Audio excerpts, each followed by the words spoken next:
আজকে শুরু হয়েছে মেট্রিক পরীক্ষা, আর এই কথা আমি জানি না। এলে কিন্তু চলে আসছি সাথিয়া আশিতে এত জাম বইছে, আপনারা মনে করেন না এনে গাবতলে আট হয়েছে। ইরা কলি সব নাসার বিজ্ঞানী 7 দিন না পরে পরীক্ষা দিবি রাইছে, ভয় কাল্লা পাশ হবি অজালে, বুঝছেন আপনারা। এলে কিন্তু ভিতরে সকলে কি থুই দি চলি গেলিম স্যার কাছে দেখতি এবার মেট্রিক পরীক্ষা কয়জন দিবি রাইছে। এখন দেখি কি সাহিত্যরে হক গলের মা বাপ আসি বরি গেছে। সেই সময়ই মনে পড়ে গেল কুটুনি কালের কথা, আগে স্যারের কাছে মায়ের খায়া বাজ্যা যদি দেখাইলিম নে যে স্যার আমাক পেদানি দিছে, তাহলে উল্টি আবার গুড়ি মারিছে।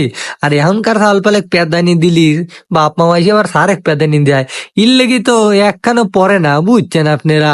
এর লেগে সব নাসার বিজ্ঞানী একসাথে হয় কুলু বুদ্ধি মাতাইলি দিলিম উত্তর তুলি, ওরে না উত্তর লয় প্রশ্ন দিছিলিম তুলি দেখতো না, নাহলে পুলিশ আবার ধরিলি জেলে বাড়ি থুবিনি। এই কথা হইনি চলে এলিম ভিতরে, পরীক্ষা বেলা শেষ হয়ে গেছে। ইরে অদালে এই খুশিত খুশিত বাড়াচ্ছে, উরে ঈদ লাগিছে, মনে হচ্ছে কুরবানির ঈদ কাল কি, তাই নি?